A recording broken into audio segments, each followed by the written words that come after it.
It's the Big Bad Bears. You're here with Gavin McInnes. Gavin, nice to have you here. So what does Tommy Robinson mean to you? Why is he so important to this movement?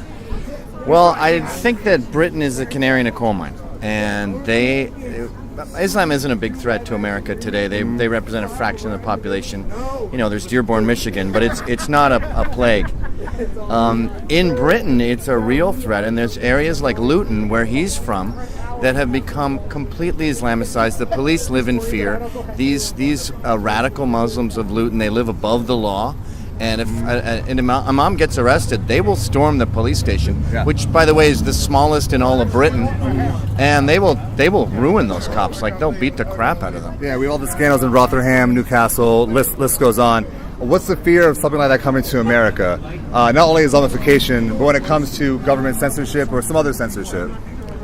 Well, the problem with censorship is you can't get the word out, and that's why I think the First Amendment is more important than all the other amendments. With the First Amendment, you can explain the importance of the Second Amendment, but if people get to lie about gun violence and Islamification, then you can't get the truth. So the truth is that Muslims, when they get over to 10% of your population, they tend not to assimilate the way, say, Sikhs and Hindus do. They tend to want to take over and set up a fifth column, and that's what happened in Tommy's hometown. And that wasn't just a cultural invasion. I mean, young kids were getting raped.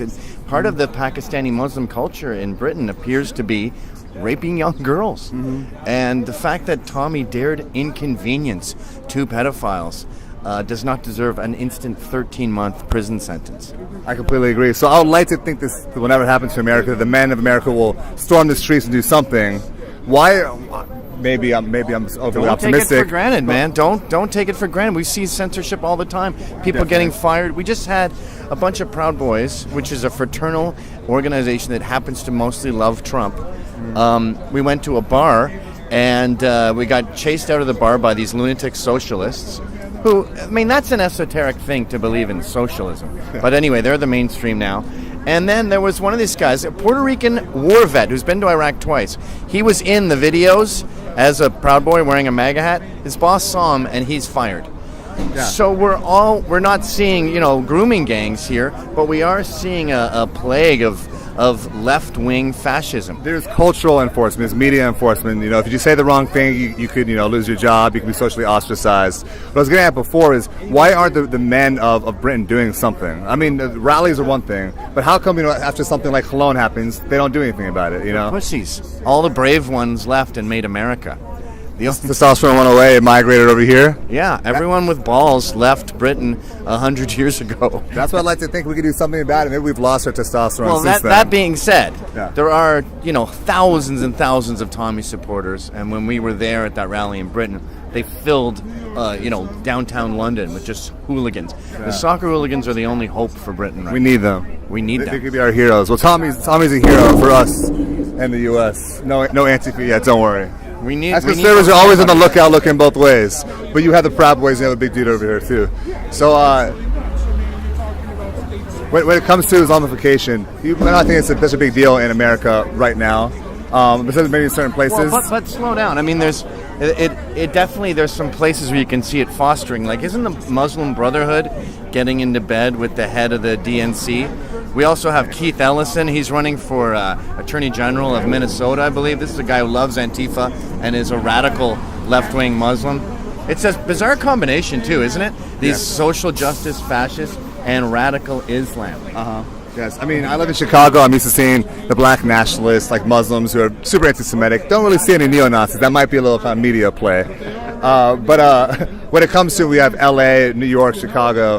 What do you think? What place seems to be the most dangerous for conservatives at the moment to express their points of view? Oh, New York City, the coastal towns, L.A. and New York, Williamsburg, Brooklyn. If I went to Williamsburg and just sat in a cafe with my MAGA hat, there would be a mob in about 10 minutes. So, you know, they tend not to attack people like me, people that would like to fight. They tend to attack old ladies and old men and Mitch McConnell. Unless they're in groups, then they can attack someone like you.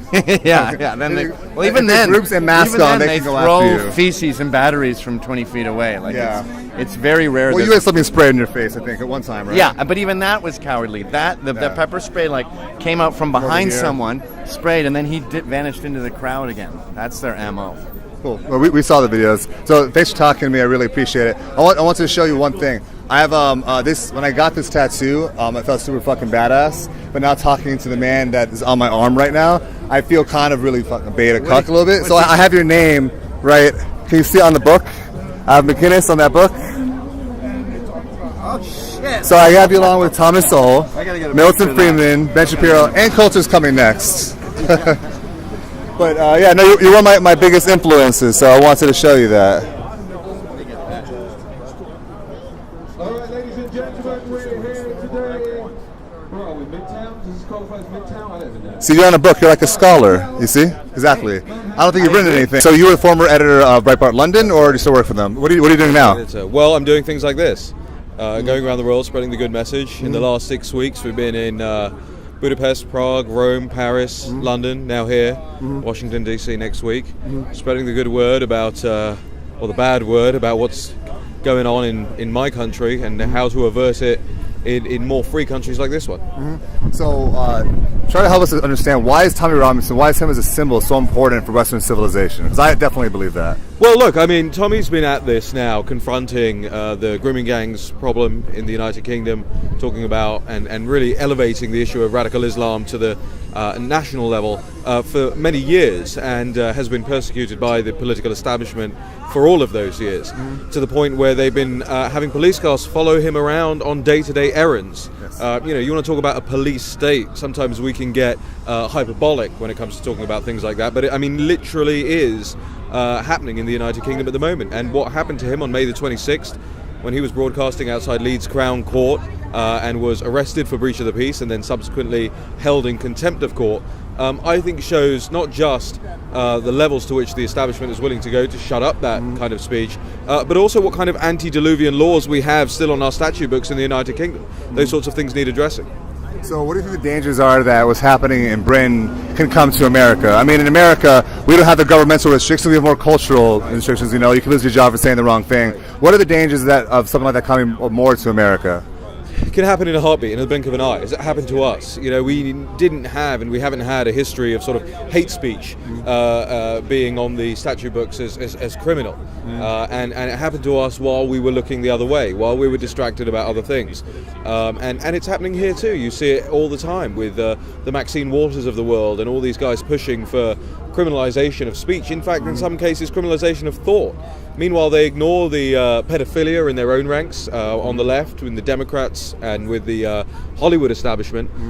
Those chickens are going to come home to roost, as you've seen over the last 24 hours, indeed, yes, with some of the characters. But I think it could happen in the blink of an eye. Look at Canada, another nation that's ranked as free, recently passed the I think it was the M130 law, or transgender pronouns, the one that Jordan Peterson is famous for, that one? No, there was another one. There was an anti-Islamophobia law. That is a law against speech. It's a law against thought, and it's devastating to think that what the greatest political thinkers of the previous generation, like Orwell, predicted is actually coming true before our eyes. And anybody who doesn't think so, anybody who thinks that is somehow hyperbole, well, you go out on the street in the United Kingdom and you try talking about radical Islam and see what happens.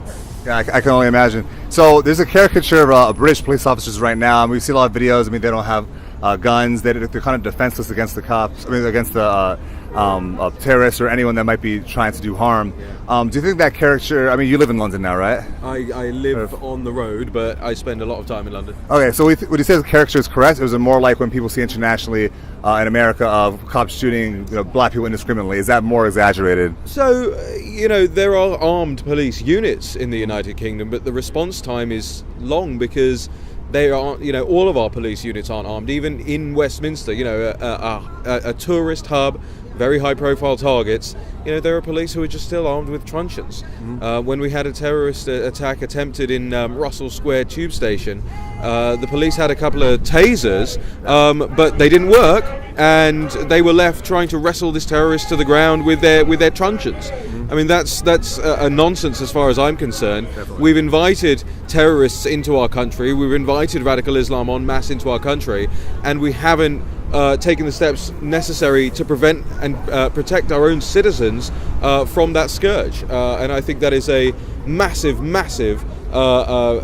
dereliction of duty by our politicians and by our police forces. Okay, so I mean, you're more connected to politics than obviously the average person. Can you give us some hope of what we're doing in Britain? You smile, so hopefully there's some hope out there. Yeah. But are there positive steps being taken in the right direction? Absolutely. I mean, it starts with things like this, and it started on the marches down Whitehall, where we had 1,000 the first day after Tommy was locked up, and then we had 15,000, and last week it clashed with the World Cup third place playoff, so we had 10,000. Yeah. But we've got bodies on the streets. I can't stand when people say I'm with you in spirit. Anybody watching your YouTube channel or anything like that, commenting below with you in spirit, forget about it. Delete that comment.